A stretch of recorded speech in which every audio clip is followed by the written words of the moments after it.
तर नमस्कार शेतकरी मित्रांनो. तर मित्रांनो, आजच्या या व्हिडिओमध्ये तुम्हाला सांगणार आहे, जर तुम्हाला नवीन शेळी पालनाला सुरुवात करायची असेल किंवा करण्याची इच्छा असेल तर मग सुरुवातीला कशा पद्धतीच्या शेळ्या खरेदी केल्या पाहिजे किंवा शेळ्या खरेदी करत असताना कोणकोणती काळजी घेतली पाहिजे किंवा सुरुवात म्हणजे कोणती ब्रीड निवडली पाहिजे आणि किती शेळ्यापासून तुम्ही शेळी पालनाला सुरुवात केली पाहिजे, या तिन्ही टॉपिकवरती तुम्हाला आज आपण या व्हिडिओमध्ये सविस्तर माहिती सांगणार आहे. शेवटपर्यंत व्हिडिओ नक्कीच बघा, पूर्णतः मोकळी चर्चा होणार आहे. सुरुवात जर बघण्यात झाला मित्रांनो, तर ज्या टायमाला आपण शेळ्या खरेदी करत असतो, तरुण मित्र असेल, शेतकरी मित्र असेल, ज्यांना कोणाला शेळी खरेदी करायची असेल सुरुवातीला, तर मग व्यापारी लोक जे आहेत ते आपल्याला एक जास्तीत जास्त फसवतात.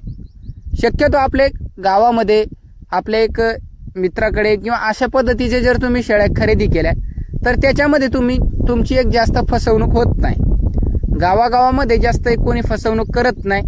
पण शक्यतो आपण जर बाजारामध्ये गेलो आणि कोणत्या व्यापारी लोकांकडून आपण शेळ्या खरेदी करत असाल तर मग तिथे 100% तुम्हाला एक फसवतात व्यापारी लोक. आणि फसवणूक कशा पद्धतीने होती बघा, ज्या टायमाला आपल्याला गाभण शेळ्या घ्यायच्या असतील, सर्वसाधारण आपल्याला एक गाभण शेळ्या घ्यायच्या असतील तर काही वेळेस खाली शेळ्या देत असतात, काही वेळेस असं म्हणतात की 2 महिन्याची एक आता क्रॉस झालेली आहे, आता 2 महिन्याची गाभण आहे आणि ती पुन्हा आपल्याजवळ येऊन ती शेळी हिटवरती येत असते, पुन्हा क्रॉस होत असते. पण आपल्याला कोणती एक चांगल्या पद्धतीचा पैसा ते गाभण शेळीचा एक घेत असतात. मग अशा पद्धतीची फसवणूक होत असते. काही वेळेस पिल्ल्यावाली जर आपण शेळी खरेदी केली बाजारातून, लहान लहान पिल्ले असेल त्याच्या खाली, तर मग ते पिल्ले काय करत असतात, एक दुसऱ्या शेळीचं तिसरं पिल्लू, म्हणजे सर्वसाधारण त्या शेळ्यांचे पिल्ले नसतात त्यांच्या खाली, एक दुसरं पिल्लू लावत असते. मग ते तिथं धरून पाजून आपल्याला दाखवत असतात की हे पिल्लू पितंय. आणि ज्या टायमाला आपण घरी आणत असतो त्या टायमाला ते शेळ्या एक ते पिल्ले पाजत नाही. आणि काही वेळेस असं सुद्धा होत असतंय की दुधावाली जर आपण शेळी खरेदी केली किंवा आपण दुधावरती काम करण्याचा विचार करत असाल तर मग त्याच्यामध्ये काय होत असतंय, ज्या टायमाला आपण शेळ्यांचं एक चांगल्या पद्धतीची कास, आपल्याला एक दूध चांगल्या पद्धतीच्या बाजारात दिसत असतो, तर ते काय करतात व्यापारी लोक आपल्याला तेवढं माहीत नाही. पण बघा, एक वेळेस जर आपण त्या शेळ्यांचा आपल्या एक शेडवरती किंवा आपल्या घरगुती आणून आपण एक दूध काढलं त्याचं, तर पुन्हा त्या शेळ्यांना दूध येत नाही. तर असे एक व्यापारी लोक फसवणूक करत असतात. तर मित्रांनो, 100% गावात असेल तुमच्या एक खेड्यापाड्यात शेळ्या एक खरेदी करू शकता. खेड्यापाड्यात कोणी एक जास्त फसवत नाही, तर शक्यतो गावात कोणी फसवत नाही. जर तुमच्या गावात असेल तर तुम्ही शेळ्या खरेदी करू शकता. राहिला दुसरा प्रश्न की एक शेळी, किती शेळ्यापासून शेळी पालनाला सुरुवात केली पाहिजे. तर मित्रांनो, जर तुम्हाला त्या शेळी पालनामध्ये तुम्ही एक सुरुवातीला काम करत असाल किंवा याच्या अगोदर तुमच्याजवळ शेळ्या होत्या, तर तुम्ही 10 शेळ्यापासून करा, 15 करा, 20 करा, तुम्हाला जेवढी तुमची इच्छा असेल तुम्ही करू शकता. कारण म्हणजे तुम्हाला माहीत आहे की तुम्ही त्याच्यामध्ये काम जर चांगल्या पद्धतीचं किंवा थोडाफार तुम्ही 1 वर्ष 2 वर्ष त्याच्यामध्ये तुमच्याजवळ शेळ्या होत्या किंवा तुमच्याजवळ लहानपणापासून तुमच्या घरी शेळ्या असेल, तर मग थोडाफार तुम्हाला त्याच्यामध्ये म्हणजे जास्तीत जास्त तुम्हाला त्याच्यामध्ये अनुभव असतो. शेळीचे एक पिल्लू डिलिव्हरी झाल्यानंतर काय करावं, तर हे एक शेतकरी मित्रासाठी, तरुण मित्रासाठी, ज्यांच्या घरी एक शेळ्या असतील, गायी असतील, मेंढ्या असतील, म्हशी असतील, तर त्यांच्यासाठी एक नॉर्मल गोष्टी असतात. पण जर तुम्ही या व्यवसायामध्ये सुरुवातीलाच उतरत असतात आणि याच्या अगोदर तुमच्याजवळ शेळ्याच नव्हत्या, तर मित्रांनो, एक तुम्ही 4 ते 5 शेळ्यापासून, सर्वसाधारण 5 शेळ्यापासून आपली एक सुरुवात करू शकता. त्याच्यामध्ये जर तुम्हाला एक फसवणूक तुमची करून घ्यायची नसेल तर मग तुम्ही खाली शेळ्या, सुरुवात म्हणजे खाली शेळ्या निवडा. दुसऱ्या, मग तुम्हाला जर पिल्ल्यावाली शेळ्या जर तुम्ही निवडलात तर मग पूर्णतः जर पिल्ले त्यांच्या मर्जीने शेळ्या तिथं पाजत असेल तर मग तशा पद्धतीच्या शेळ्या खरेदी करा. खरेदी करताना मग या 2 गोष्टी तुम्ही काळजी घ्या. आणि शेळी एक वेळेस त्याच्यामध्ये पैसा गेला तरी चालेल. काही मित्र काय करत असतात, शेळी पालनामध्ये त्यांना काम करायचं असते, शेळी पालनामध्ये फक्त ते इकडून तिकडून ऐकत असतात. त्यांना माहित आहे की शेळी पालनामध्ये उत्पन्न आहे शेळी पालनामध्ये उत्पन्न, जर तुम्ही त्यांचं एक चांगल्या पद्धतीने संगोपन केलं तर सुरुवात म्हणजे काही मित्रांना असं वाटत असतं की 4 महिन्यात 5 महिन्याचं आम्ही एवढं 10,000चं पिल्लू विकू, 15,000ची पिल्लू विकू, तर 100% विक्री करू शकता. पण तुम्हाला शेळी खरेदी करत असताना 10 शेळ्याच्या ऐवजी तुम्ही 5 शेळ्या खरेदी करा, पण शेळ्या एकदम टॉप क्वालिटीच्या शेळ्या खरेदी करा. टॉप क्वालिटीच्या जर शेळ्या तुम्ही खरेदी केल्यात तर उत्पन्न सुद्धा तुम्हाला टॉप क्वालिटीचं त्याच्यामध्ये मिळेल.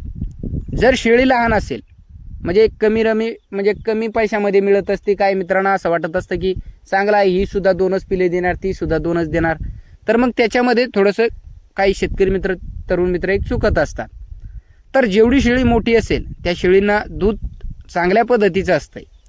लहान शेळी असेल तर लहान शेळींना एक दूध कमी प्रमाणात असते. शेळी मोठी तर पिल्ले सुद्धा त्याच्यावरती एक मोठेच पडत असतात. मोठेच पिल्लू एक त्याच्या जशी आपली शेळी असेल तशा पद्धतीचे पिल्ले सुद्धा वाढत असतात. त्याला जर आपण तशाच पद्धतीचा अजून एक बोकड क्रॉस केला तर 100% तुम्हाला एक चांगल्या पद्धतीचे तुमचे पिल्ले वाढणार मित्रांनो. तर मग शेळी खरेदी करत असताना ही चूक कधी करू नका. शेळ्यामध्ये एक वेळेसच पैसा गुंतवणूक करा, पण एक चांगल्या पद्धतीचा पैसा त्याच्यामध्ये गुंतवणूक करा. वारंवार तुम्हाला त्याच्यामधून एक चांगल्या पद्धतीचं उत्पन्न मिळत चालेल. आणि 5 शेळ्यापासून जर तुम्ही सुरुवात केली तर तुम्हाला त्याच्यामध्ये मजुरीचा भाग सुद्धा आपला एक पडत असतो. आणि बोकड 5 शेळ्या आणि एक बोकड तुम्ही ठेवला किंवा नाही ठेवला, तुमच्या मित्राकडे असेल, गावात असेल, तर तुम्ही कुठूनही आपल्या एक शेळ्या क्रॉस करून आणू शकता. आणि जर तुम्ही लहानसा एक बोकड ठेवला एक 8-10 महिन्याचं, तरी सुद्धा त्या पैशाचे एक सर्वसाधारण आपली शेळी क्रॉस झाली तर ते बोकड विक्री करून टाकायचं. त्याच्यापेक्षा तुम्हाला चांगल्या पद्धतीचे एक 10,000चा बोकड घेतला तरी 10, 15, 13 एक अशा पद्धतीने ती विक्री होत असते. तर एक अशा पद्धतीने तुम्ही एक तुमचं एक नियोजन करू शकता. राहिला प्रश्न एक ब्रीड कोणती निवडावी, ते सुद्धा तुम्हाला आपण सांगतो.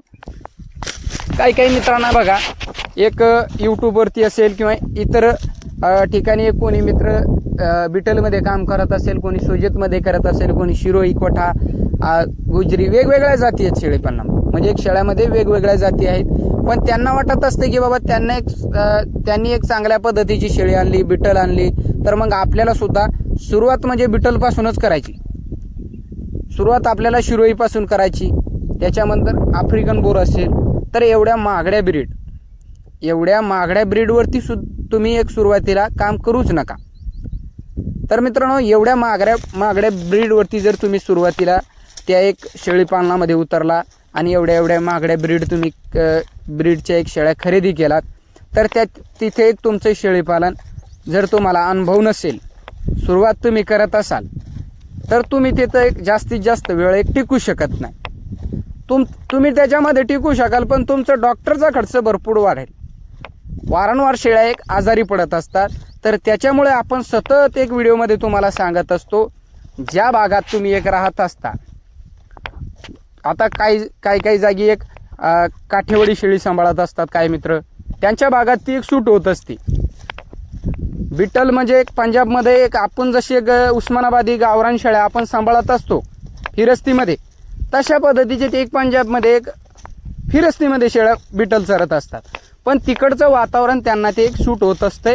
त्या कारणामुळे तिथं ती शेळी जास्तीत जास्त एक उत्पन्न देत असते. तिथे एक चांगल्या पद्धतीचा त्यांना एक रिझल्ट मिळत असतो. जे शेळी पालन तिथे एक पंजाबमध्ये करत असतील बिटलचं, तर ती इथली एक मूळ ब्रीड जर म्हणली आपण तरी चालते. तर आपल्या एक महाराष्ट्रामध्ये काठेवाडी एक सर्वसाधारण उस्मानाबादी असेल, गावरान शेळ्या, तर ह्या शेळ्या एक चांगल्या पद्धतीच्या मानल्या जातात. यांच्यावरती आजार कोणता येत नाही. आपण प्रत्येक व्हिडिओमध्ये तुम्हाला सांगत असतो. तर काय मित्र म्हणतील मग आम्ही का बिटलवरती काम करू नये का किंवा काय, तर 100% तुम्ही बिटलवरती काम करा. असं नाही म्हणत आपण की बिटल ही ब्रीड तुम्ही निवडूच नका. पैसा बिटलमध्ये सुद्धा चांगला आहे. तुम्ही जर ब्रीडिंगवरती काम केला, बकरीसाठी जर तुम्ही त्यांचे बकरी विकले, तर चांगला पैसा त्याच्यामध्ये आहे.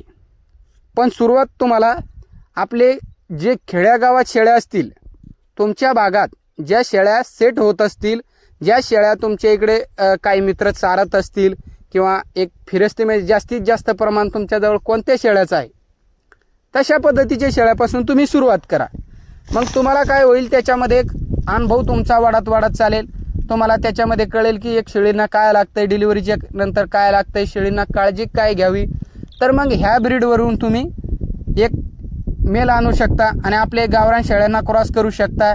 क्रॉसमध्ये त्यांच्या पाठी सांभाळू शकता किंवा डायरेक्ट सुद्धा तुम्ही एक 4-2 शेळ्या नंतर जसं तुमचा अनुभव एक पक्का होईल किंवा तुम्हाला एक वाटेल की आता आपण शेळ्या कोणतेही ब्रीडचे सांभाळू शकतो, तर त्या टायमाला तुम्ही कोणतीही ब्रीड निवडा, तुम्ही त्याच्यामध्ये सक्सेसच होणार मित्रांनो.